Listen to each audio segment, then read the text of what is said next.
Assalamualaikum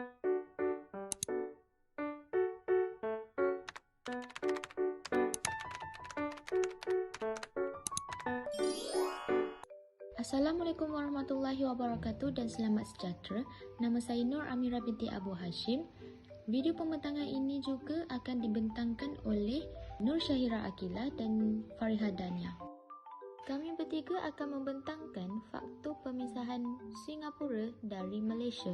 Saya Nur Amira akan membentangkan 1.1 pengenalan dan juga 1.2 permasalahan kajian. Kenapa Singapura keluar dari Malaysia? Malaysia dan Singapura merupakan dua buah negara yang berasal daripada satu rumpun yang sama. Namun, disebabkan perbezaan ideologi politik, kedua-dua negara terpaksa berpisah pada tahun 1965. Hari ini, Malaysia dan Singapura telah menjadi dua negara yang digeruni di Asia Tenggara dan menjadi contoh kepada kebanyakan negara-negara lain. Jadi, lebih baik kita melihat kembali kronologi berlakunya sejarah besar bagi kedua-dua negara ini.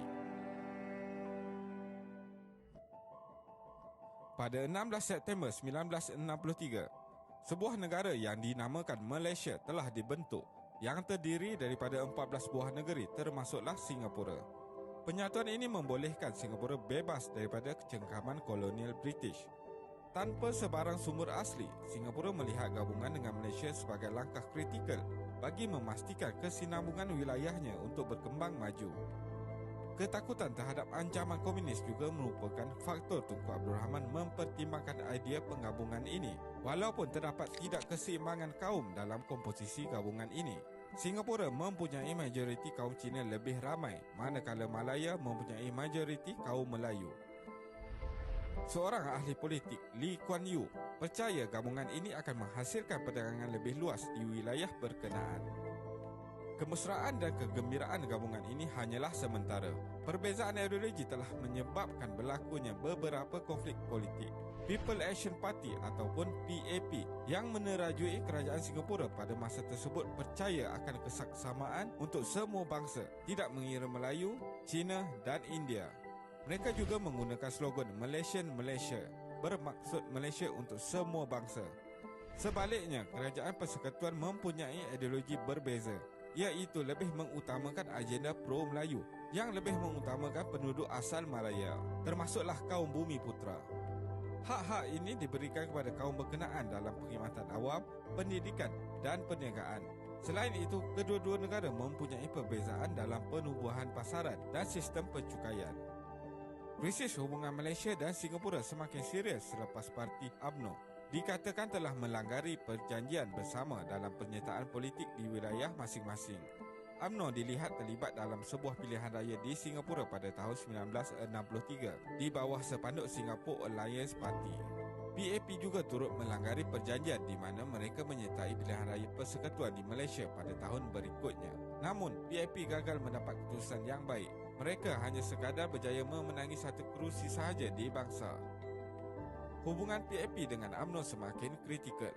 Ideologi dan visi kedua-dua parti politik ini telah mencetuskan beberapa rusuhan. Pada Julai 1964, beberapa siri rusuhan kaum telah berlaku di Singapura dan mengakibatkan beberapa kematian. Ekstremis dikatakan punca berlakunya ketegangan kaum ini.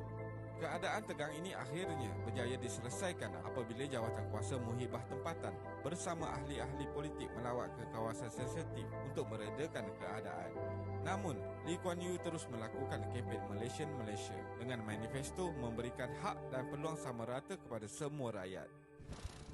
Pada 9 Ogos 1965, selepas lebih 2 tahun berada di dalam Malaysia, Perdana Menteri Tunku Abdul Rahman mengumumkan di Parlimen mengenai keputusan kerajaan untuk memisahkan Singapura daripada Persekutuan Malaysia.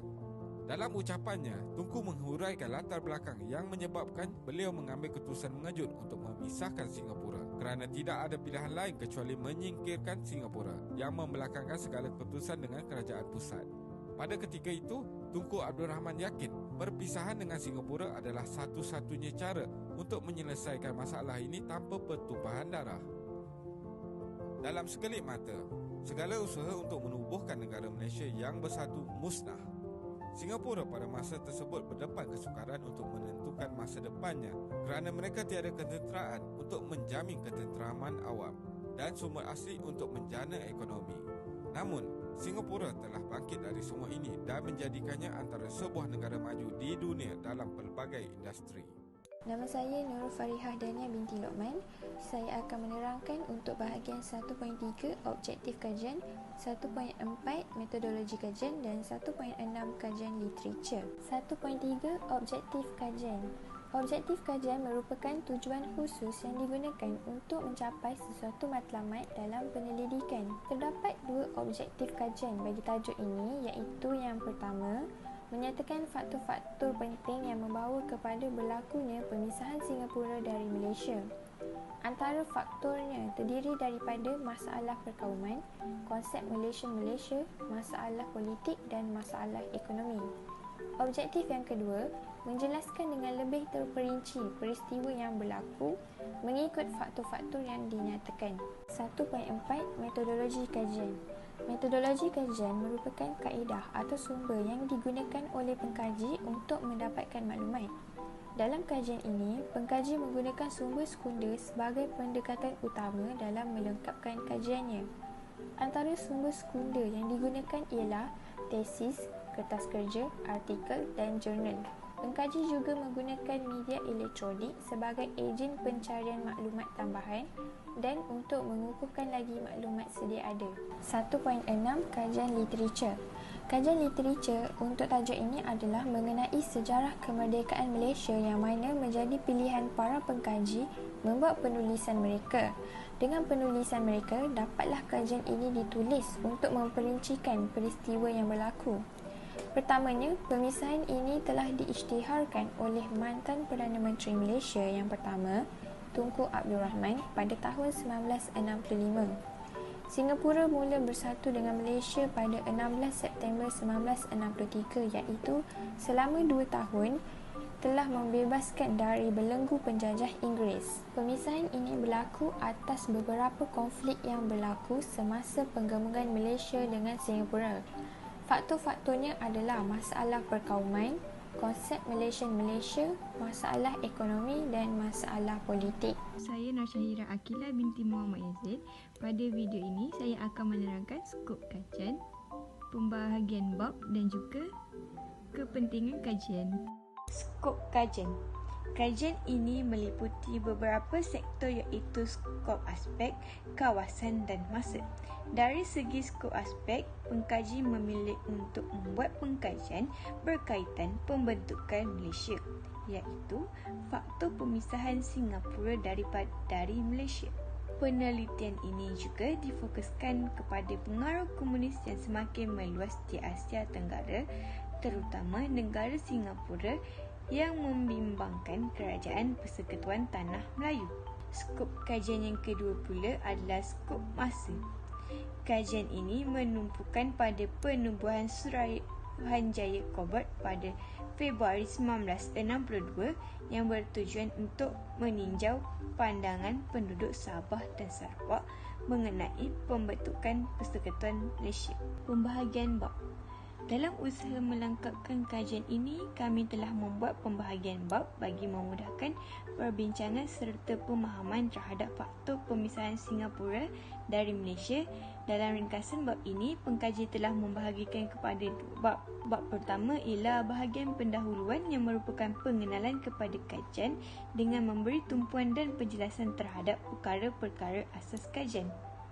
Dalam bab ini, antara perkara yang telah membantu memandu arah penulisan iaitu permasalahan kajian, objektif kajian, metodologi kajian, skop kajian serta kepentingan kajian yang akan dihuraikan. Dalam bab kedua menyentuh tentang faktor pemisahan Singapura dari Malaysia.